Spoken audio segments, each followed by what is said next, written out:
If you like bullets, babes, and boobs and beers, long ass mullets and Norris's beard, kicking ass and getting it done, and ending every catchphrase with a click of a gun. If you like hand grenades and ninja stars, taking out henchmen and finding bars, big rabbit dogs and haunted cars, we're talking about keeping life rated R. Keeping life rated R.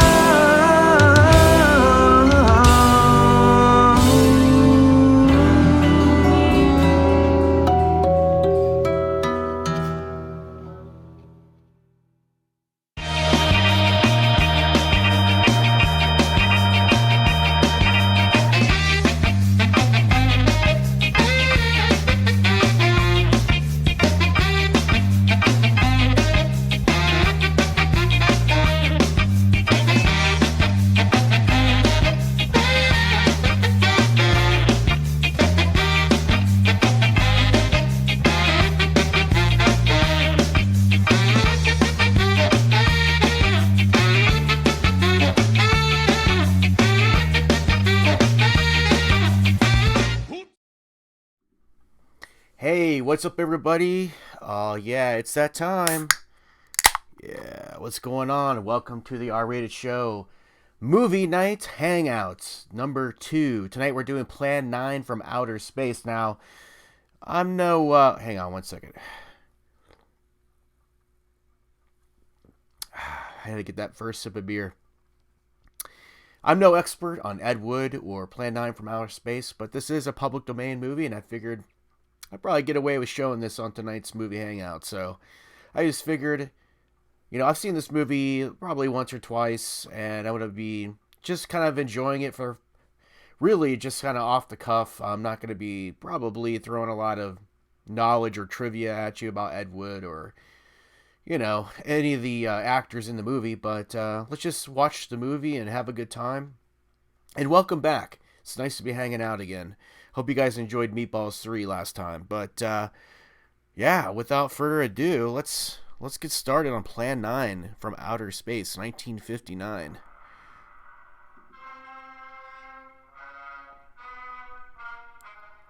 Let's make sure all of our graphics are going here. Oh, yeah. There we go. We're all good. All right. I want to try to do one of these at least once a week for you guys. That's the plan. And I'll still do the R-Rated Horror Commentary podcast as well, but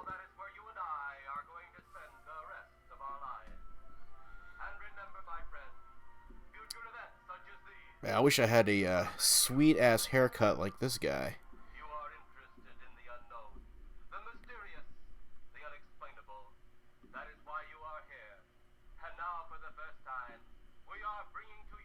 Not only a sweet-ass haircut, but a sweet-ass orator voice this guy has.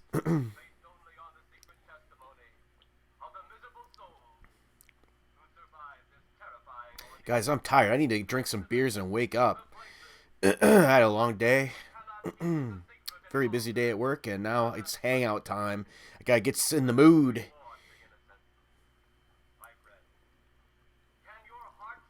How have you guys been up? How have you guys been up to? What have you guys been up to? And how have you been, rather? How was your week?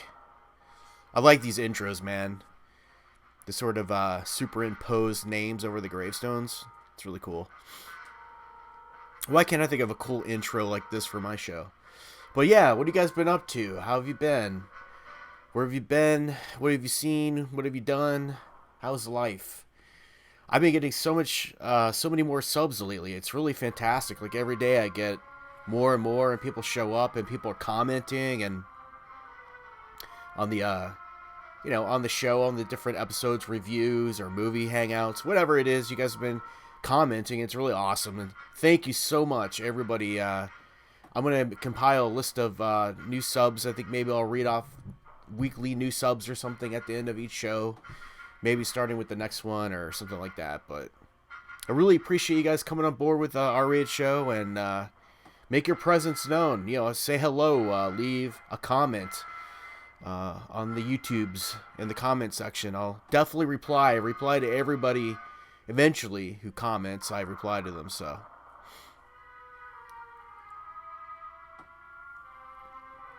The cool thing about Ed Wood is that the guy was a sucky filmmaker, but he had a passion and he followed through on it. He really wanted to make movies and had no money and no talent, but he did it anyway. And I have respect for that sort of revolve in the creative business.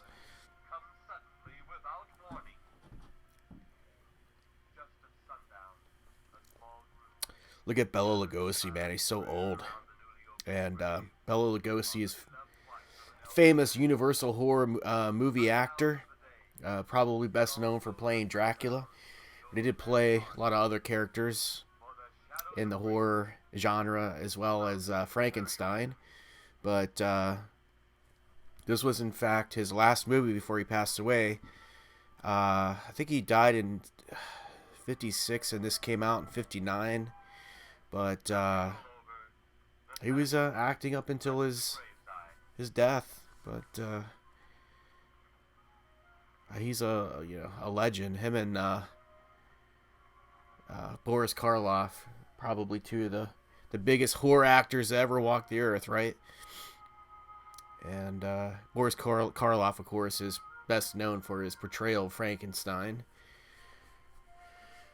There's been several portrayals of Frankenstein over the years, but I think everybody automatically thinks of the Frankenstein's Monster by Boris Karloff.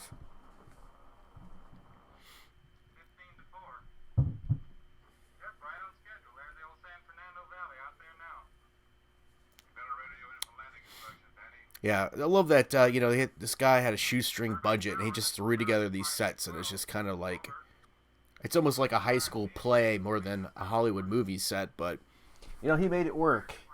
And this is a beloved movie. It's a cult classic. People love it because of its corniness and the I can do spirit of it. I mean, look at those steering wheels on that plane.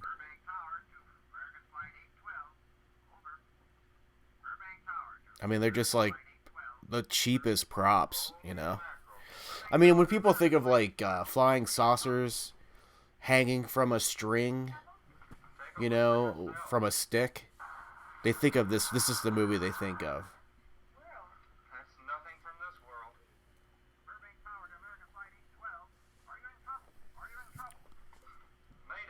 You guys like this movie? Have you seen it before?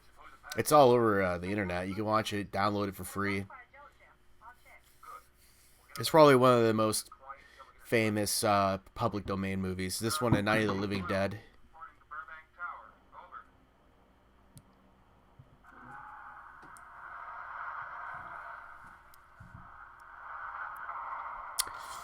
I kind of love the cheapness of it. I mean, everything now is like a $200 million Hollywood budget CGI shitfest. And I kind of just appreciate the simplicity of this, I was watching this fan-made Star Trek series that's coming out called Axanar, Star Trek Axanar or something. And it's like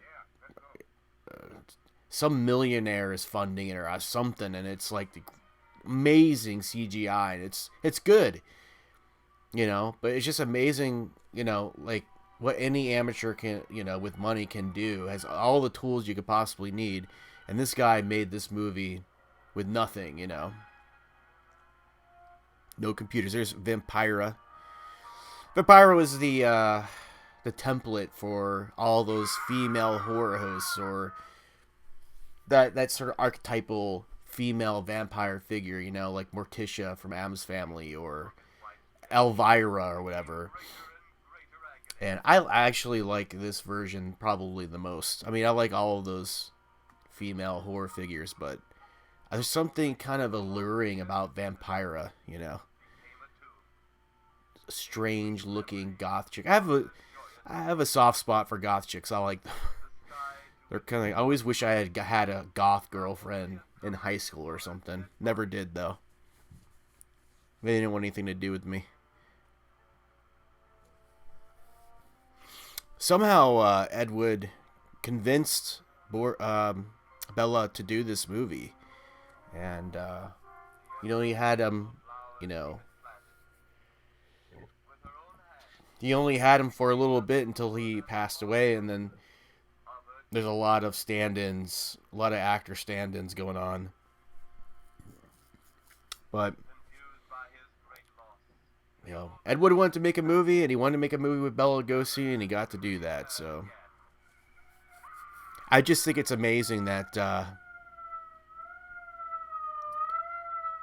Lugosi's last movie. And trust me, Bela Lugosi did forgettable movies. He did a lot of stuff, and a lot of them, I bet you, most people couldn't name them. But it's fantastic that he did this movie.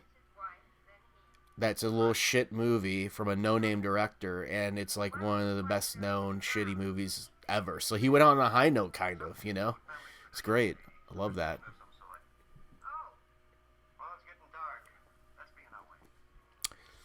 I mean, look at that cheap mausoleum building. It's like a clown car. Like 10 people come out of it.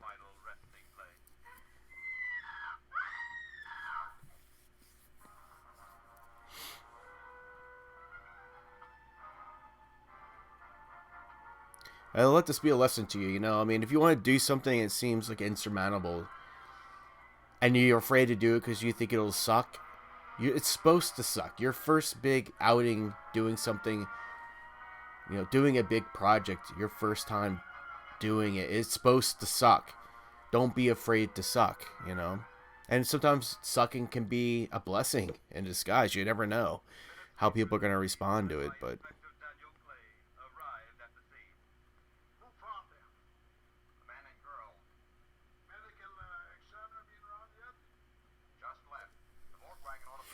Big guy here, the detective, his name's Tor Johnson, and he's not an actor. Definitely not an actor. I mean, I think Edwood wanted him because he was, because of his look, but he cannot deliver lines for shit.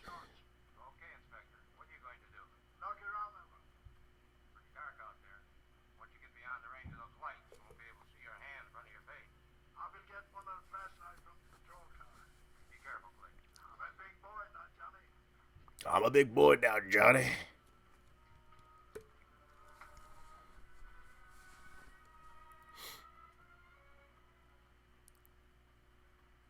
I've always wanted to make a short film. I admit on camera. I've always been a closet director at heart. I feel like storytelling. I mean, I'm a huge Spielberg fan. Read his biography. I saw like E.T. in '84. You know what I mean? I saw it when it came out in the theater with my mom, and I mean, it's some of the best filmmaking. Spielberg, some of the best filmmaking to ever exist. And it impacted me when I was really young. And I'm a creative guy. I'm a visual guy. I'm an artist, and I've always wanted to be a director, direct a movie. I mean, at least in my fantasy, in my mind, be like a visual storyteller, which is why I'm into comics and stuff. But, film school never seemed like a tangible thing to me. But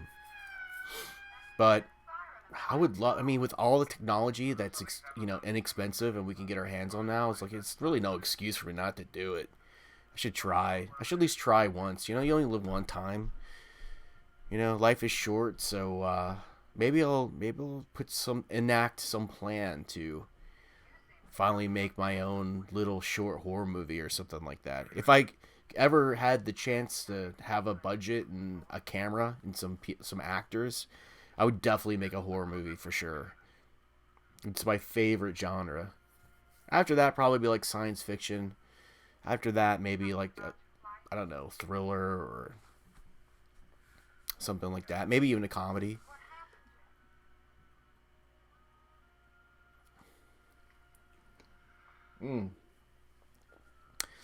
But I did forget to mention that we're watching Plan 9 from Outer Space, which is from 1959. It's a black and white movie.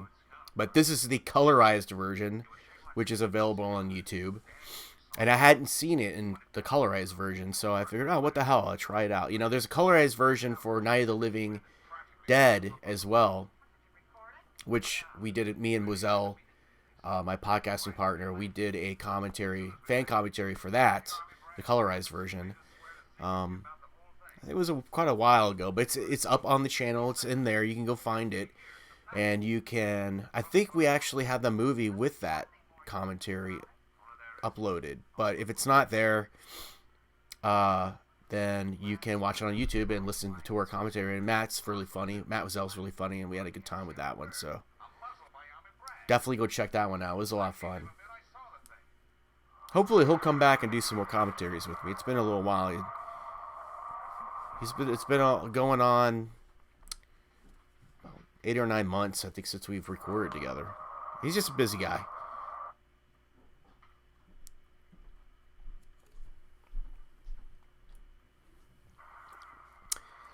Plenty of fog going on in his scenes.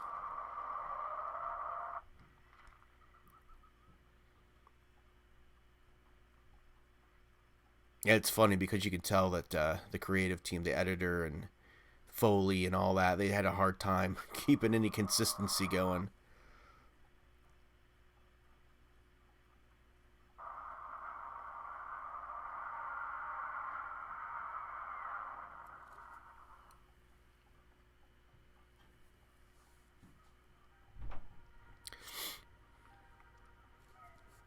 But no doubt, the movies like this were a huge influence on big directors like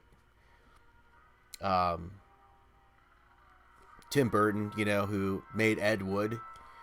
But just the feel of this is definitely, you can feel the influence of the look, the aesthetic of this movie on Tim Burton. But, you know, he made Ed Wood, which is a great movie. I think it was like a late 80s movie he did with Johnny Depp about the director Ed Wood. So it's like kind of a two-part movie, meaning it was about Ed Wood and his personal life, and Ed Wood's trying to make Plan 9 from outer space, and that movie is sort of like a looked-over gem. Like, that's a really great movie. It's a lot of fun to watch, especially for oh, there's the Bela Lugosi stand-in, but look at Vampira's waist. It's so tiny, but she's got screen presence, you know what I mean? She looks good on film, but that is not Bela Lugosi. No way, no how. But he's dead. So they had to get somebody in there to film these scenes, and they got somebody in there just like doing the Dracula cape over the face thing, which is pretty fucking hysterical. Look how thin that gravestone is. Like, they're all like 1.5 inches thick gravestones, you know? Like, they just bought some, like, plywood and painted it gray. They didn't even get the thickness right.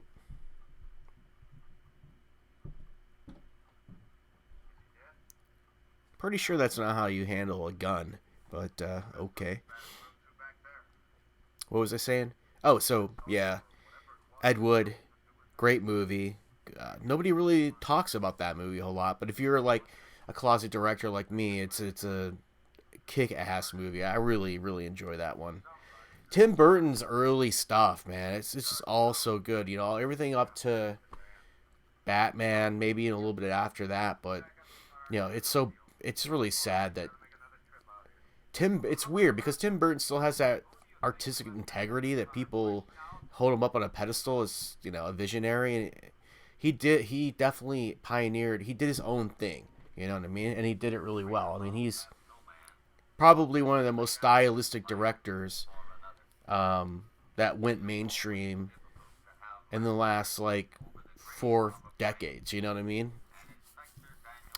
But he sold out to Disney in the big studio. I mean, now it's just like, I mean, I saw Dumbo. Ooh. Not really good. I mean, he just does all these Disney movies now, and they're just boring. Like, I would much rather watch Pee-wee's Big Adventure or Beetlejuice or Ed Wood than any of those movies.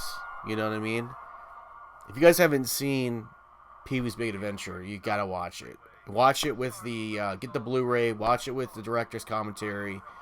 That is a fucking awesome movie. Big Top Pee-wee, not so much. I didn't really care for that Netflix Pee-wee movie either, but I like Pee-wee. Pee-wee's Playhouse, Pee-wee's Big Adventure is a great movie, but the Pee-wee stuff after that, the original movie doesn't really do it for me, but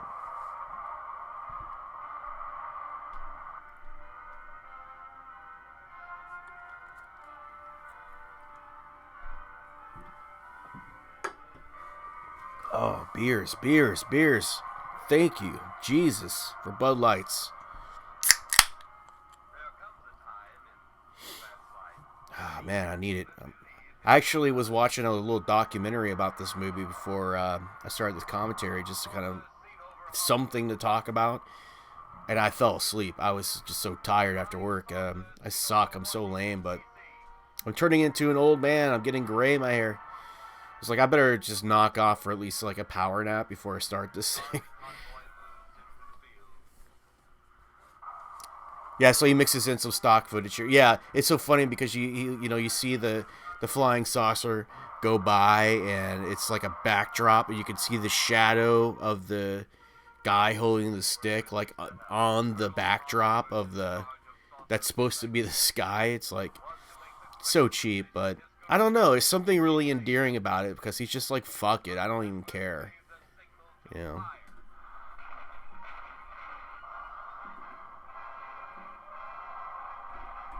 Plan 9 from outer space.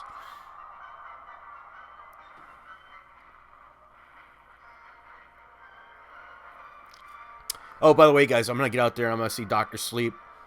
I'm going to see Dr. Sleep, and if you don't know what that is, it's a new movie that's coming out, or it's already out, actually. It came out Thursday night.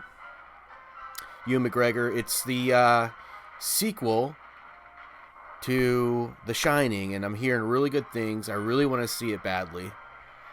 And as soon as I get a gap in my schedule, I'm going to go see it, and then I'll review it for the channel for sure. I'm super excited to see it and to talk about it. I mean, last new movie I saw was Terminator Dark Fate, so believe me, I definitely need to see something good.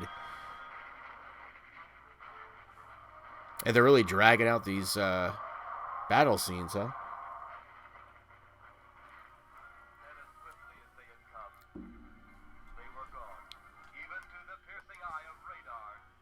Even to the buzz, I said, all right, ah. Can you imagine you just talked like that all the time? Hi, my name is John.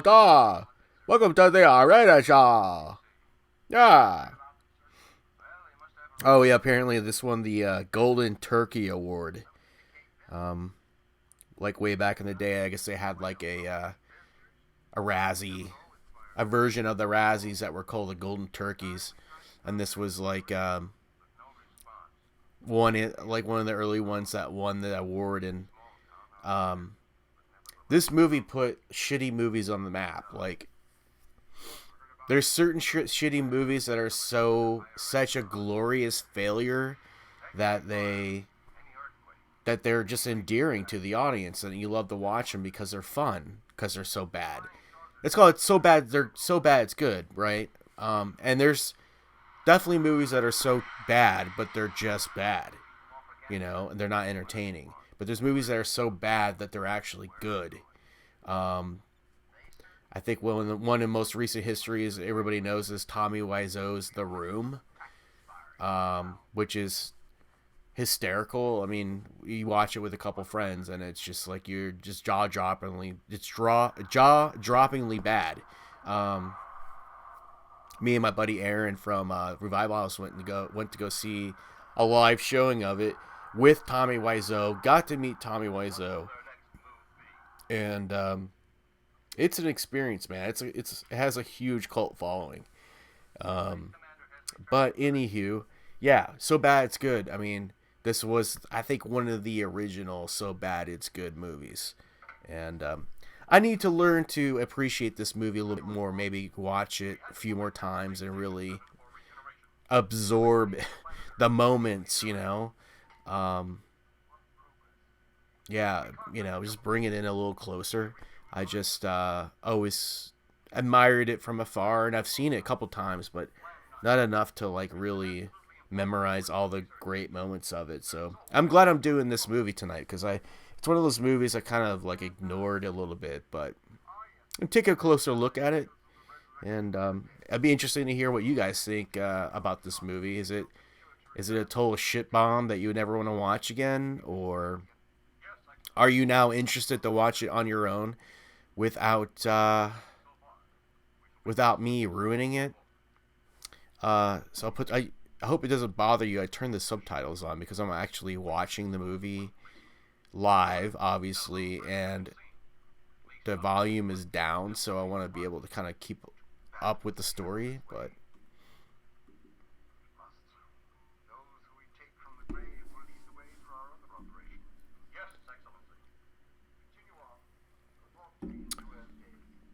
oh well, turn them off. I guess it's kind of annoying, right? Let's see.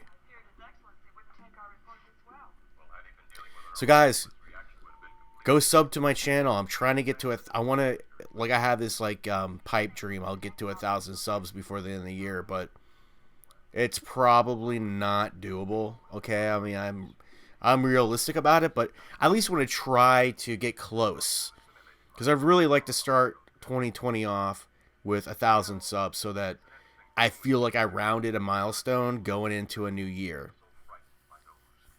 It's been taking me a while to get up to this point. We're at, I think, I'm gonna round up, say, like 540. So yeah, I got a long way to go. But these channels snowball, and I've had this channel for about 3 years, and I've really started putting work into it. I mean, I've got a decent catalog of content for people to watch. So, but I really started trying to do more stuff every day, every other day, and vary the content a little bit and boost the quality of the content. And it's starting to get to the point where I'm getting more and more and more and more subs, and I feel like if I could just keep the momentum going, we'll get there really easy. So if you haven't subbed yet to the channel, just please sub and give it a try. If you don't like it, then you can unsub later. Not gonna hurt my feelings. I totally understand. I do that with channels all the time. I sub, try them out for a little while, then unsub. But I really want to try to get us to that benchmark, so I feel like this thing really has legs, and I can start doing cooler things with the channel and maybe eventually monetize it. But right now, everything's just it's in its growth phase. I'm in my high school years. I'm trying to get to college here. Let's start dating chicks and drinking booze, and I'm still like sipping sodas and holding hands. You know what I mean? Let's break this thing open. And if you have suggestions of things that you want to see, or maybe something you don't like about the channel, or you want to make suggestions, I'm totally open to hearing suggestions. I mean, I'm not guaranteeing I'm going to do it. But if I think it's a good idea, or if it's good, honest criticism about the channel, I'm gonna listen. I mean, I'm open to it. It won't hurt my feelings. So definitely go, oh, hey, can you do more of these types of movies? Or I like your reviews more than your commentaries. Or, do more reviews, less commentaries, or more commentaries, less reviews. Shit like that. Just let me know. Give me feedback. I'm never gonna be able to improve if I don't get the feedback I need. So we'll get there. It's gonna happen. I'm not letting this go anytime soon. So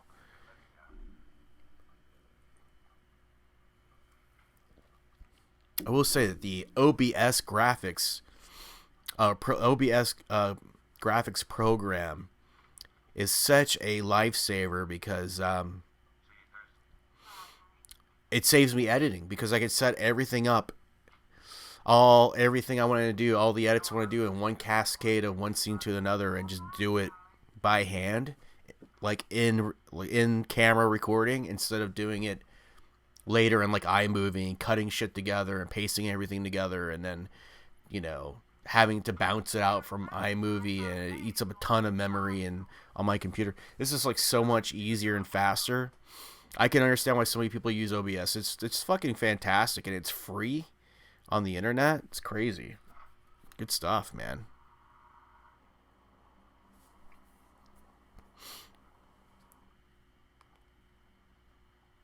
I like the shower curtain drapes. They're like still wrinkled and shit.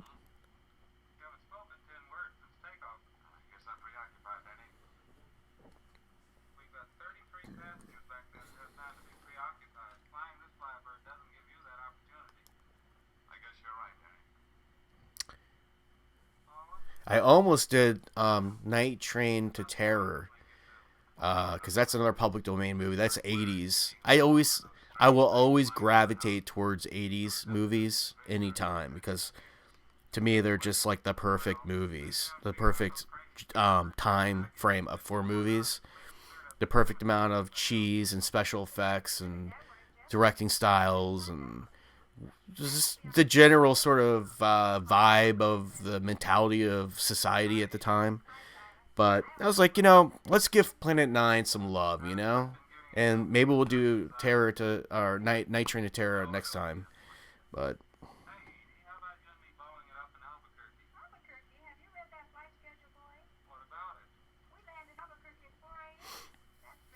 let's see.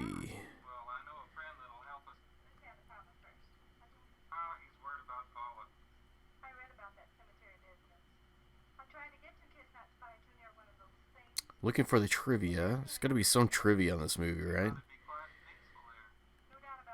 Yeah, they made this movie, it says, for $60,000, which I guess was, I think it'd probably be like 120,000 today or something, but still, that's really, really low. Really, really low.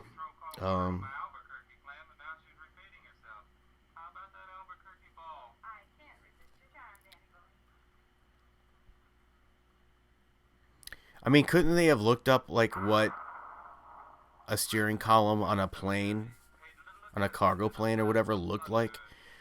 These are cool shots with Bela Lugosi. He's reprising his Dracula outfit, and he's staggering around this cemetery, and it's just... It's fascinating and it's sad kind of at the same time,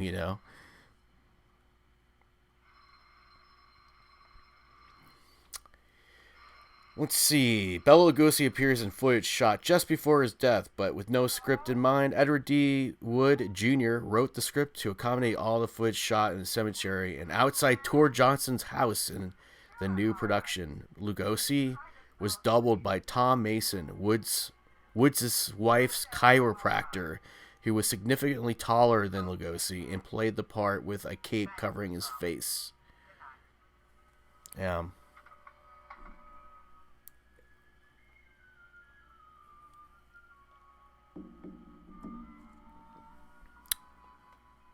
Yeah, you can tell it's not Lugosi. I mean, it's pretty obvious.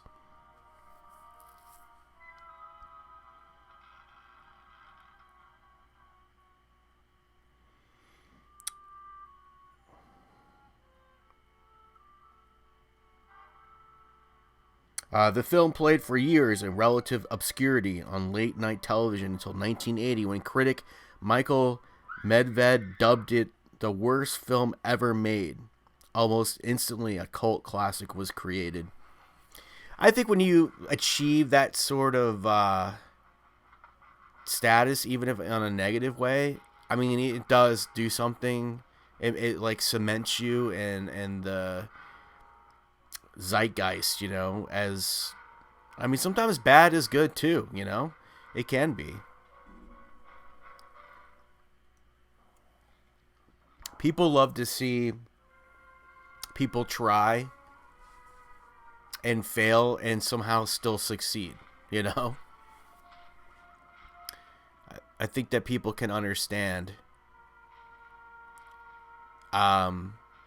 being in that situation. We've all tried to do something big and bombed, but then still somehow you come out on top, it's about the human spirit, you know, about perseverance and following your dreams, and people love that. And this movie is definitely an embodiment of all those things. But oh, look at Vampira, man. I love her. She's just amazing. I just want to like wrap my arms around her and give her a big smooch.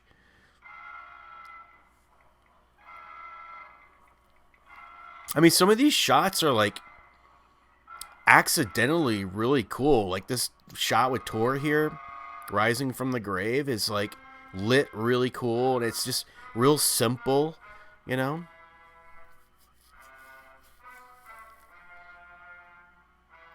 Sometimes limitations force you to be more creative in camera, you know? I would have liked to have had an opportunity to hear what Bela Lugosi thought about this movie, because he did so many movies, and I mean, for all intents and purposes, like Bela Lugosi was the biggest movie star of his time for a while there. It seems weird to think of him that way, because he's been diminished into basically like a generic Dracula actor, but he, at the time, I mean, Universal horror movies were huge. They were like the Marvel Cinematic Universe, and he was the star. So he was essentially like the Robert Downey Jr., Tony Stark of those movies. And so, you know, he was on big productions, I mean, maybe not big budget productions, but he was on major studio productions, and it'd be interesting to hear what he thought of like working on something like this. I mean, you know, it's being a huge step down, but I think it was more or less out to pasture at this point. So maybe he was just happy to get in front of a camera again.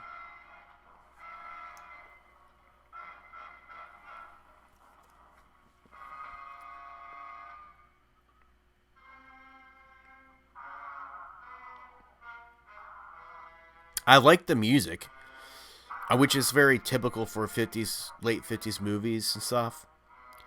It's not particularly unique, but I always like this sort of canned, you know, suspenseful music that they throw into these cheesy movies.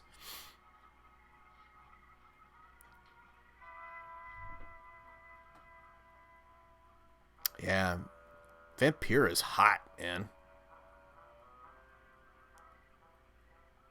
There's something very visually striking about the movie, at least. I mean, it's cheap, but you know, it looks. Some of the scenes look really good. You know, I mean, they're memorable. That is what I'm trying to say.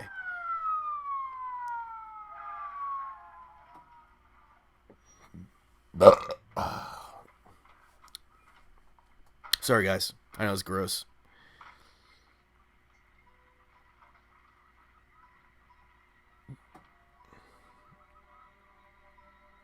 Some of you film aficionados out there, do you have a favorite public domain movie? There's a whole bunch. They're mostly older movies, but there are some other movies. You know, it kind of cuts off in the 80s because, you know, once Hollywood really got on its feet, all that shit dried up and everybody, you know, copyright protected everything. So, but is there a particular public domain movie that you really like, you know? I mean, that maybe I haven't heard of it I should watch? I'd really like to try to get into more grindhouse movies, you know, like all those really cheaply made, you know, exploitative movies that I haven't really gotten into that much. Most of that shit comes out of the 70s, late 60s, early 70s, but I just have, you know, I've been drudging through the other trenches of horror. Haven't gotten to that one yet, but, you know, grindhouse stuff. There's a lot of public domain movies of that genre I'd like to take a look at too. Open to recommendations. This would be a great like couples costume right here. Vampira and Tor Johnson. I don't see that very often.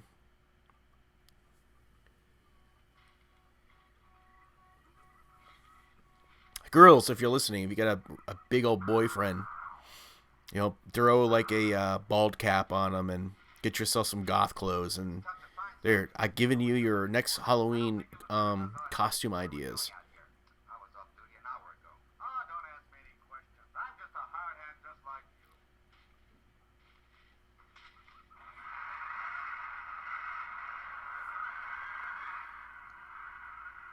What do you suppose that noise was? Whatever it was, it's no more strange than the other things happening around this cemetery. Yeah, one of the biggest criticisms about this movie is that it's just not really a coherent narrative. It's just sort of a bunch of segments Frankenstein together to kind of appear to be a movie. It's just a really, it's really a lazy movie in terms of script. So, apparently, like, this actor with the gun was sort of waving it or all, haphazardly around on purpose to see if Edwood would even notice or care, and he didn't. So, I guess that's a sort of way of him like mocking the movie, because no person who's ever brandished a weapon, a handgun, anything that's lethal like that knows that you don't wave it around and you don't point it at people and you're not careless with it. And so, yeah, apparently he was just sort of fucking with the director by doing that. But I mean, I get it. He's standing there. He's got a prop gun in his hand. It's ridiculous movie set. He's probably just trying to test the director to see what he's made of and what does he know. And apparently Ed Wood failed that test, but it's one of those little things that makes this movie even more endearing, I think.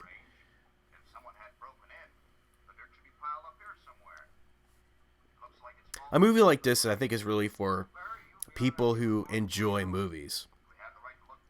I think the average movie watcher who just, is consumes a movie and then, moves on past it, doesn't think about it. They watch a movie for a way to just waste a little bit of time, don't really think about context or, the backstory of a movie, or, they're not really interested in the details per se. Would probably just look at this and not be only observe the really obvious like negative attributes of it, and probably just go, this is just a shitty movie. I don't even want to finish watching it. But a movie nerd will watch this and either imagine or compare it through personal experience in the industry or something, and enjoy the sort of naivety of it, and the simplicity and the charms and the sort of honesty of it,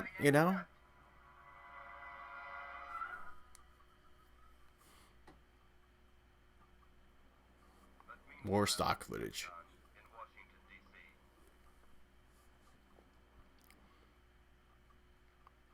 I've always been sort of like 50-50 about colorized movies. I mean,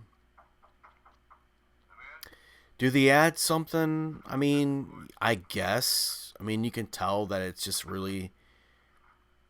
there's a boom mic right in the middle of the frame at the top. But anyway, so you could always tell, it's just sort of this fabricated... It's not very organic color, It's very...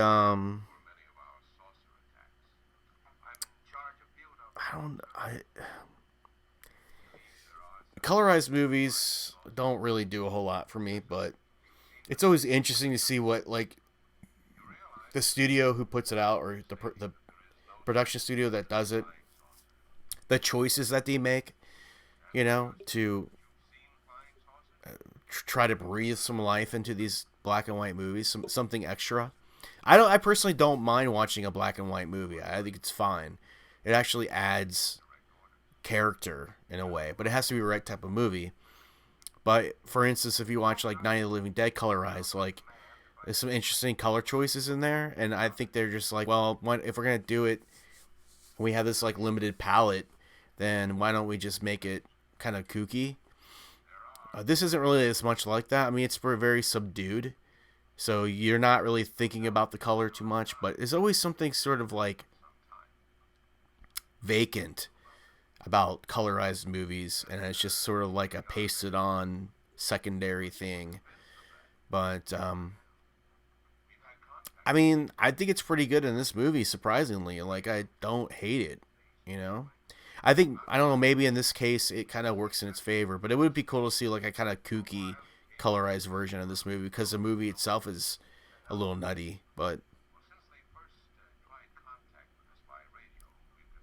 that's the thing about movies like this, is like long dialogue scenes are like the death of these types of movies. Like, and this movie is only $1.20, or I think it's like 1 hour and 19 minutes or something. Like, it's not very long, and it feels long because of scenes that drag, like dialogue scenes in a movie that really is an incoherent mess are painful. Like, just show us stuff, you know? But sometimes, you know, dialogue delivery can make things funny, but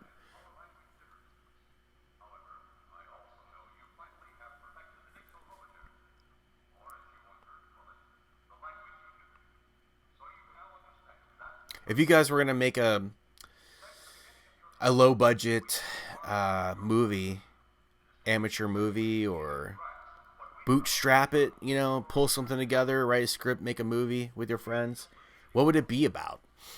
Would it be a horror movie? Would it be sci-fi? Would it be a drama?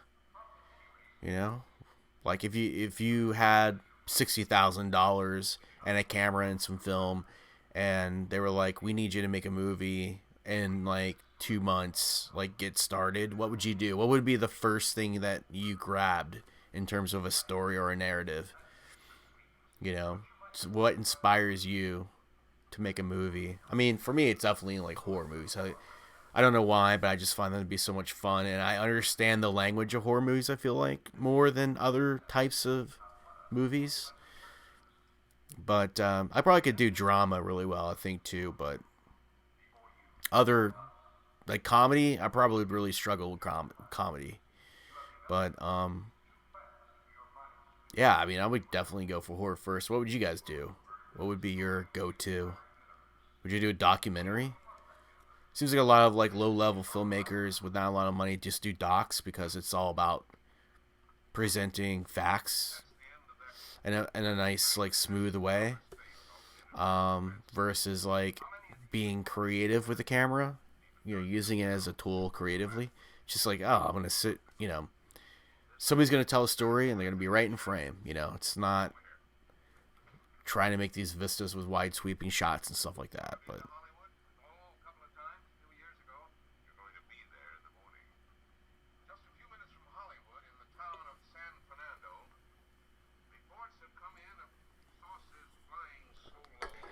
beer, beer, beer, beer, beer, beer.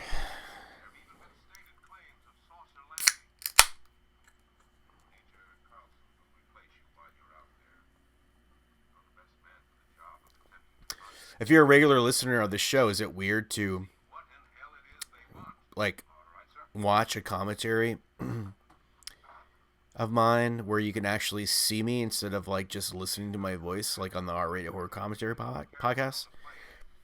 You know, because like even on the video commentaries I did, you never saw my face really; it's just saw my voice. But now you get to see me in all my glory on my couch. I just thought it would be really cool to do something different, you know? Like, if I'm going to do a commentary, I mean, I want it to feel like you're here with me, you know, hanging out with me. We're watching a movie together, you know? Like, that's the thing, that's what I always liked about the fan commentary format, was that it's like you get a buddy hanging out with you. I mean, you can't really have a conversation, you know? But you can sort of, it does sort of feel like you're hanging out. I mean, if they're a good podcaster, it does feel like kind of, you know, it has that warmth and that sort of like the ability to attract you into their mind and their world and the way that they perceive the movie. It might not be that different from yours, and it feels like you got a buddy, you can watch the movie together, you know. And That's always what I wanted this to be. It was like, you know, it's a hangout. You know, we're hanging together, man. It's movie night hangout. Come on. Let's hang and watch a movie. Let's watch a shitty movie and drink some beers, you know. Life is hard, but movie hangouts are fun, you know? It's fun time. I know that most dudes that hit their 40s and girls too, but once you round that corner, you ain't going out to the bars every night. You're not, cutting down drapes with a sword and swinging from a chandelier and shit. Like, you're just fucking want to hang out at home. So it's nice to have something to do where maybe you don't feel so lonely, but you don't actually have to interact with people. And believe me, I totally get that. Totally get that.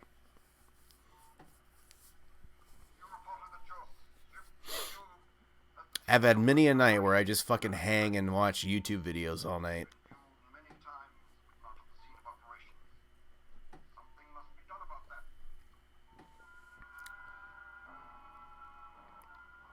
I think they actually made a Halloween mask out of Tor Johnson's character here. No!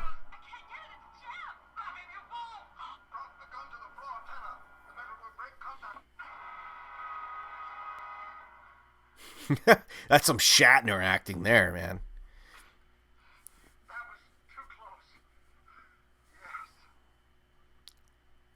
I wonder how many fucking flies Tor Johnson swallowed in acting out this role with his mouth agape every scene he's in.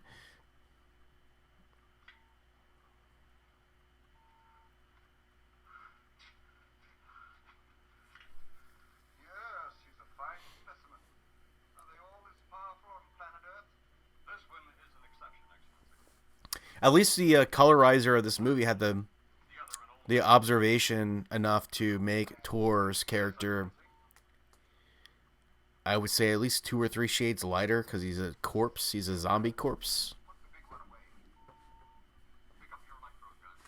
Make sure it's in working order before pointing it at him. When in doubt, all you need is a bunch of drapes and a desk with some scientific looking shit on it, and you're good to go. What is this, like the Tonight Show? It's like this is the late show. The old one must be sacrificed. We land on Earth. Send the old one to enter a dwelling. Then cut the electrokinetic and turn on your ship's decomposure ray. Let me check my handy dandy IMDb cop out. Let's see, trivia. I'm learning along with you guys, because I'm no Plan 9 from Outer Space aficionado here.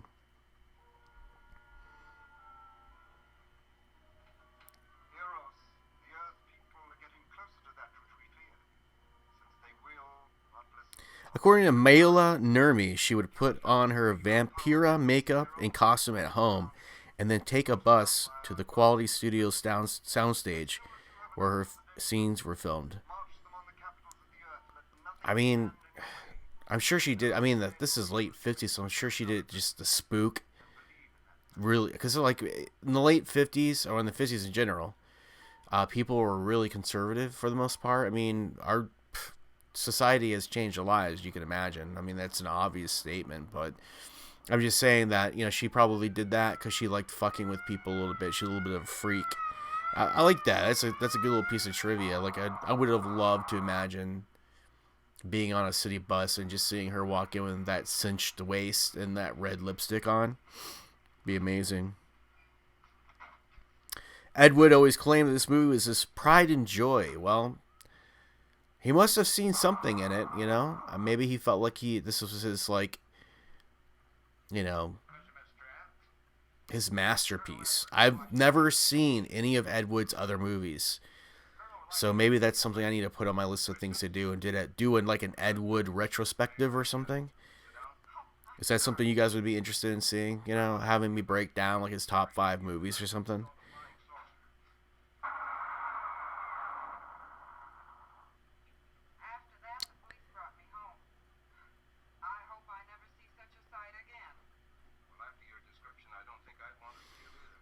Let's see. When Gregory Walcott read the script, he told Edward Wood that it was the worst script he had ever read, but he reluctantly signed on. Well, maybe he just has nothing better to do, or maybe he actually saw something in it. You never know. I mean, it is terrible script, though. I mean, I have to admit, that's pretty bad. The company was able to get police cars and uniforms through Tor Johnson's son, Carl Johnson, an officer in the San Fernando Police Department who also makes an uncredited appearance in the film. You couldn't do that nowadays, man. Did they keep reusing the same footage of Bela Lugosi walking through the graveyard? Because is it just recycled? Because it seems like he's done that like 5 times already.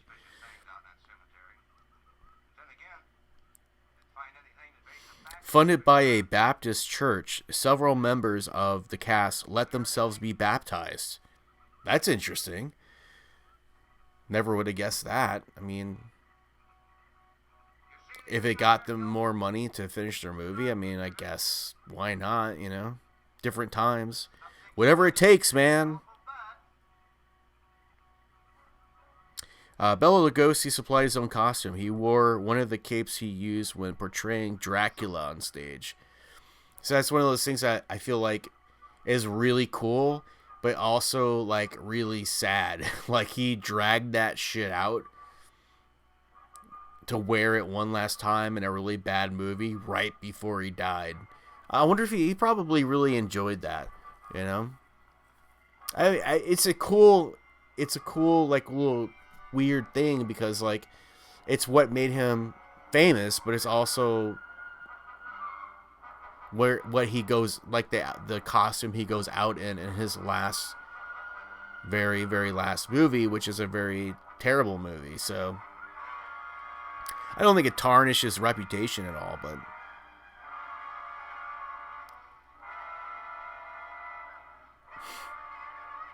this is not Bela Lugosi. This guy's definitely taller than Bela Lugosi.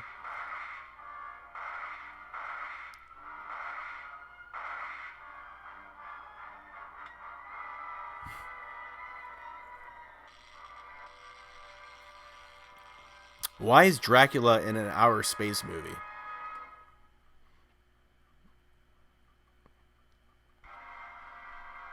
Wow.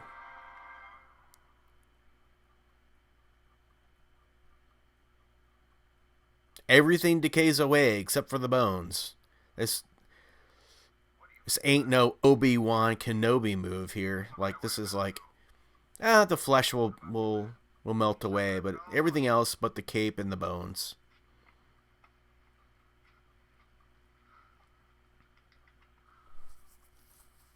Cape and Bones. That'd be a cool name for a show. Cape and Bones.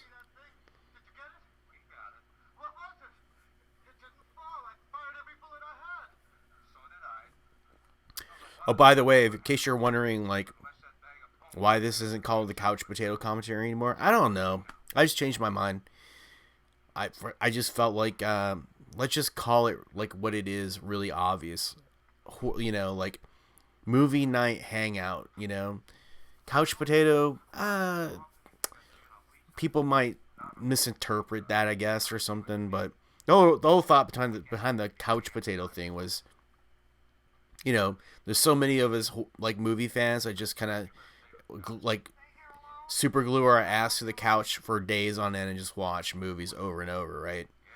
So in the concept of keeping this shit real as fuck, yeah, I thought Couch Potato would be funny, but I reconsidered. I figured, let's call it the Movie Night Hangout. Make it a little bit more ambiguous, but you know exactly what the show is.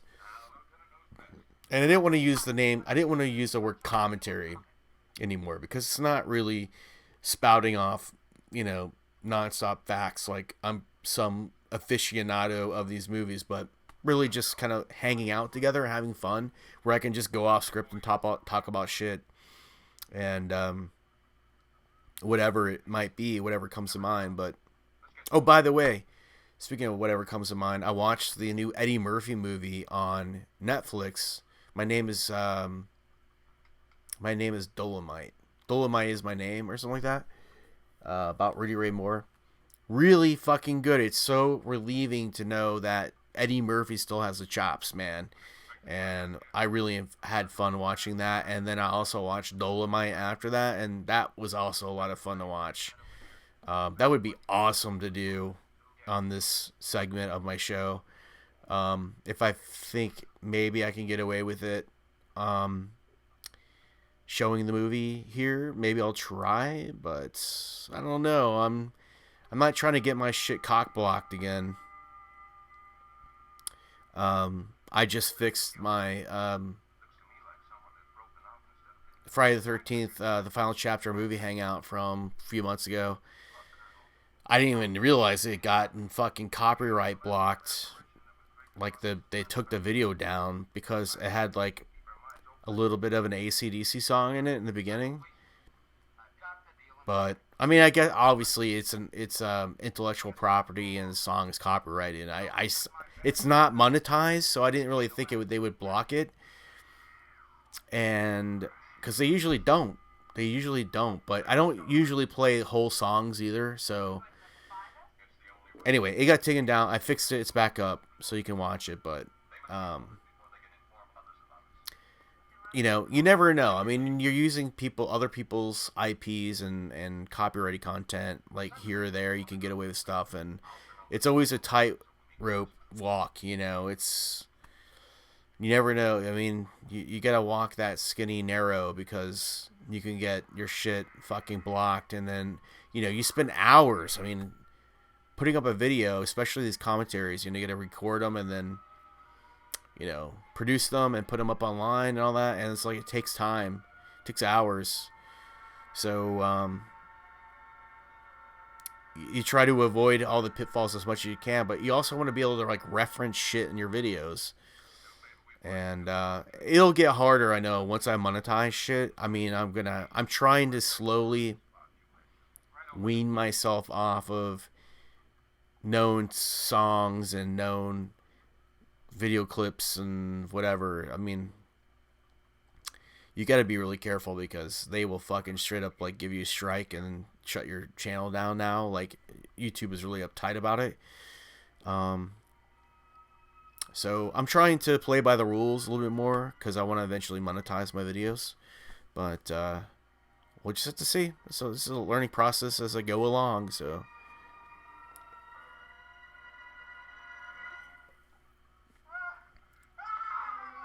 oh, look at that grade A acting. Oh, now she screams. It only took her like 10 heartbeats there. She just passes out in the backseat.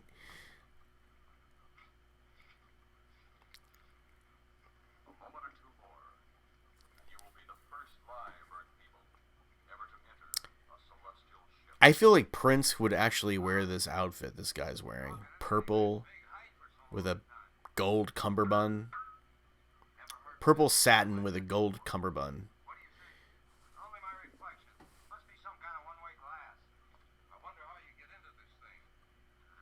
So this is supposed to be some sort of UFO, I guess.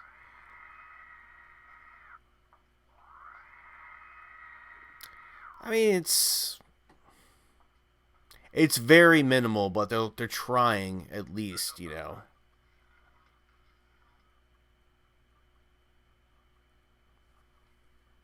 Nobody seems like to have any real spark. Like, the energy level is so monotone. It's the same all the way through. There's nobody in there that's really like sinking their teeth into it and going for some bold shit, I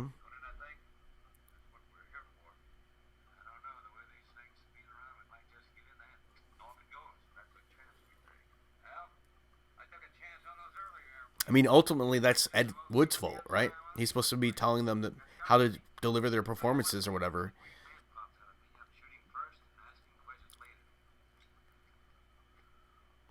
Shooting first and asking questions later is not a philosophy that flies in today's society at all. I feel like this guy's getting ready to like join up with the gay pride parade in Chicago or something. Yes. Well, wouldn't it be better to kill a few now than, with their meddling, permit them to destroy the entire universe? You're always right, Arrow. Of course. But those are not my words. Those are the words of the rulers.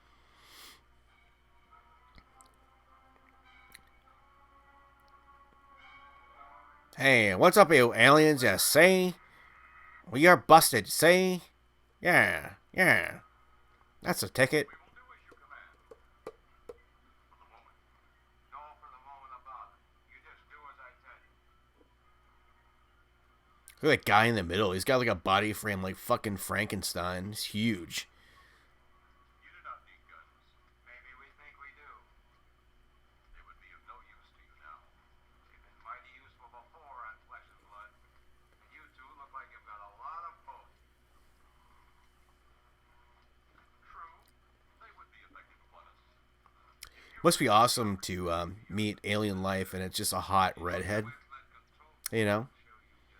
Of all the configurations that could possibly be formed in a galaxy other than our own that come to planet Earth to stop us from destroying ourselves, it's a really hot, foxy redhead who wears lipstick and purple satin and knee-high boots and has nice tits and yeah, you know, I mean, that's just it's real convenient. Real convenient.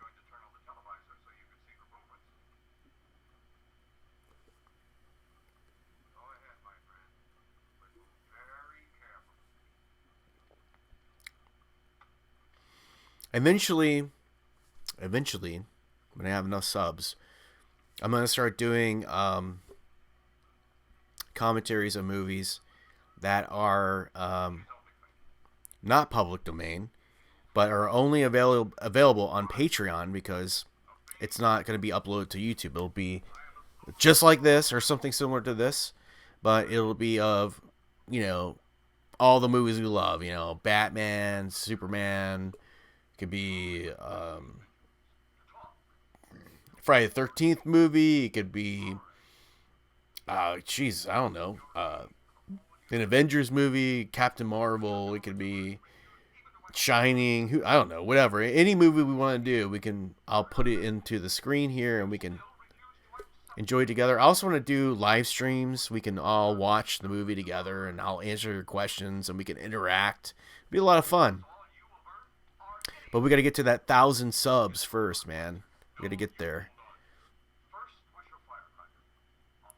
Basically, we're just building up our repertoire here, figuring out how shit's gonna work. Eventually, we'll get there, though.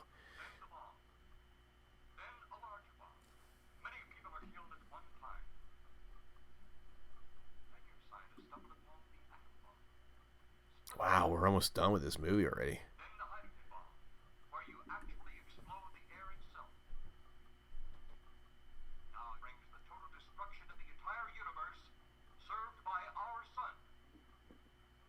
I guess the MacGuffin of this movie is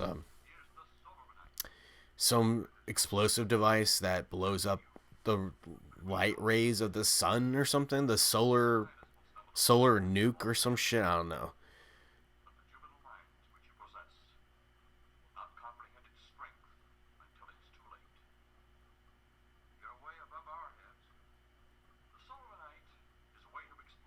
Solar night.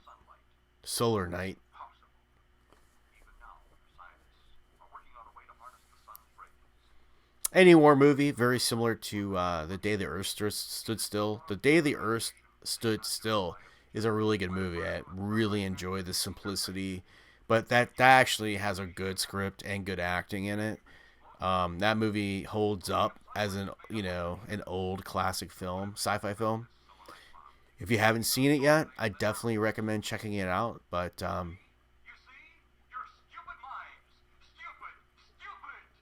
you see, you stupid minds.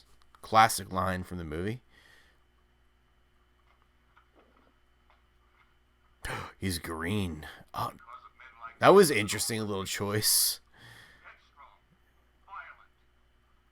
Hey, you turned green for a minute there.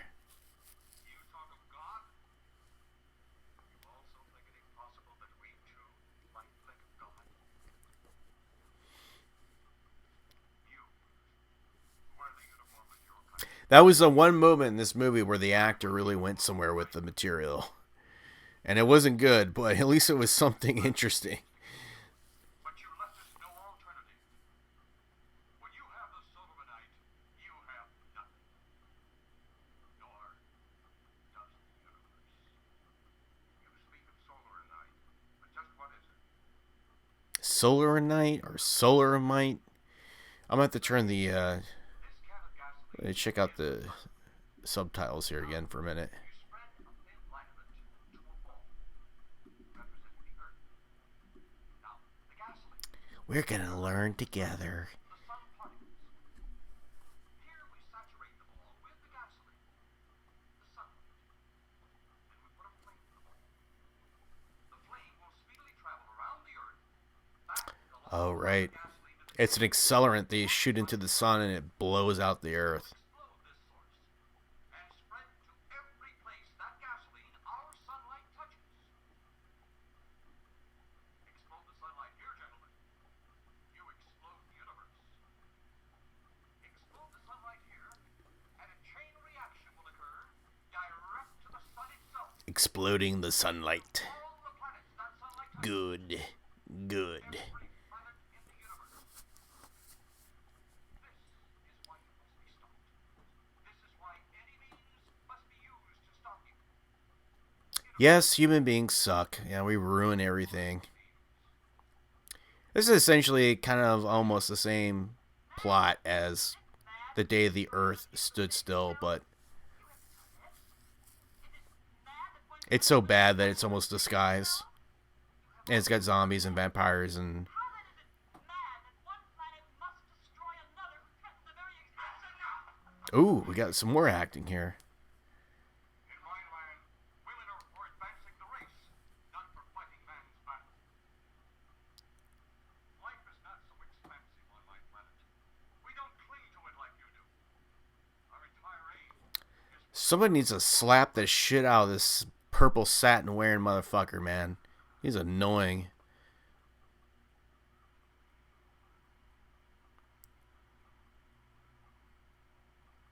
So a lot of repetitive shots in this movie, which is too bad. If they could have avoided that, I mean, that's a true mark of an amateur director, but if they could have avoided that, this movie definitely would have been with my own eyes. I've never a better shitty movie. But, horrible. you know, He almost broke my shoulder. it is what it is. If you don't make sense, we'll never get to the bottom of this. Now who's on you? Inspector Clay. What? It was Clay, all right. Only not like we remembered him. Well, Clay was busted into, wasn't it? Next you'll tell me you saw skeletons.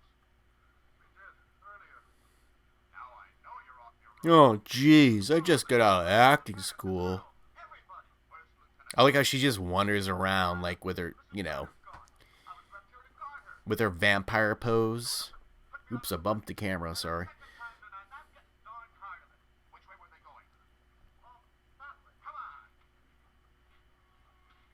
That is a classic shot. It's a pretty good shot. Then one day it could all be gone. One big puff of smoke multiplied. All that up. Stars. Am I the only one who wants to slap the shit out of this guy? This chick must be so tired of his ass. Come along with us. I've been slogging around the galaxy with this asshole for 2 millennia already, and I want to murder his ass.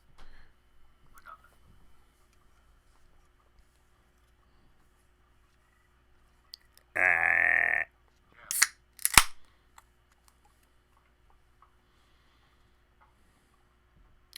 Pretend like you see something out this window. Rah. She is unknown. But he would kill in seconds if I so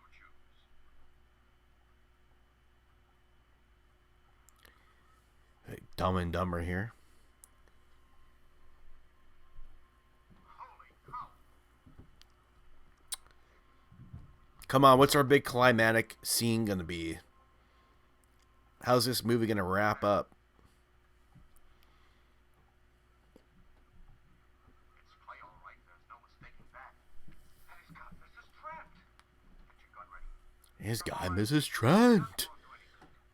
Clay is dead, and we buried him. How are we going to kill somebody that's already dead? Dead! And yet there I'm definitely like one of those people who like, I know bad acting when I see it, but if I had tried to act, I would be like worse than these guys. It's so weird how that works. Like, I've got an idea. Murder or not, we've got to try something. it's so weird how that works because, like, you know, I can recognize terribleness, but I can't, you know, I can't avoid it if I try to act. So what he does, you grab Mrs. Trent, run like lightning. It's kind of like George Lucas, you know, like, do as I say, not as I do kind of thing. Like, I'm sure that guy couldn't act his way out of a paper bag. He can barely hold a conversation that sounds interesting, but he can, well, I don't know. He can't really direct actors that well either, but he did a really good job on American Graffiti. The acting in that movie is superb, but I'm sure it has nothing to do with him. Oh, I would love to do American Graffiti on this show. Love that movie so much. I've always loved that movie since I was like a young kid. There's something in there.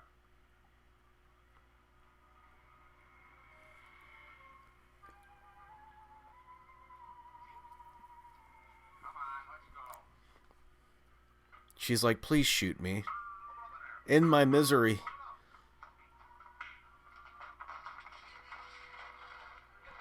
Colonel, I would know one switch from another.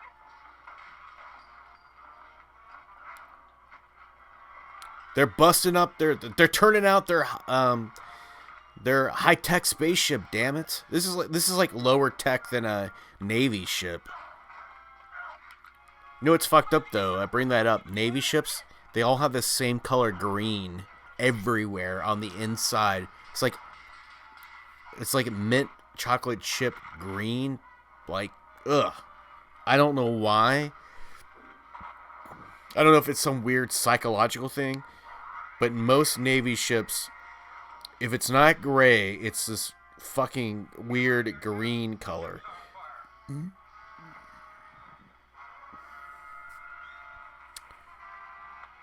Yeah. There we go. Finally beat the shit out of this guy.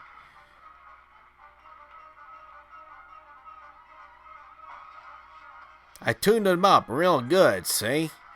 Yeah.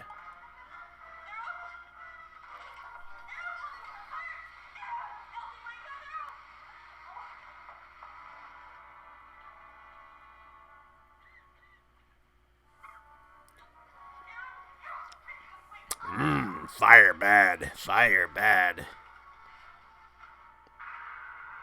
Like they're all just hanging out like they're watching fireworks on 4th of July. I'm really sure a fucking army colonel or whatever would be standing there with his hands in his... First of all, military people do not stand around with their hands in their pocket like that. Alright?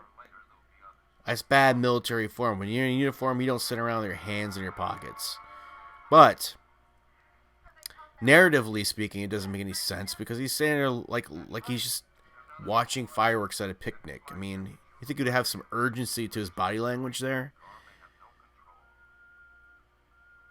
I mean, people who stand around in a moment of like, people who stand around with their hands in their pockets in a moment of extreme circumstance don't make sense. I mean, they don't. It doesn't make any sense at all. They're not delivering any sort of like body language there to help the narrative.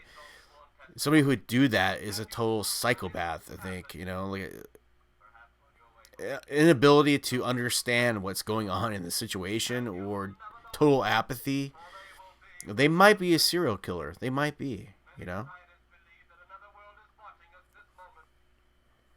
We once laughed at the horseless carriage, the airplane, the telephone, the electric light, the vitamins, radio, and even television. And now some of us laugh in outer space.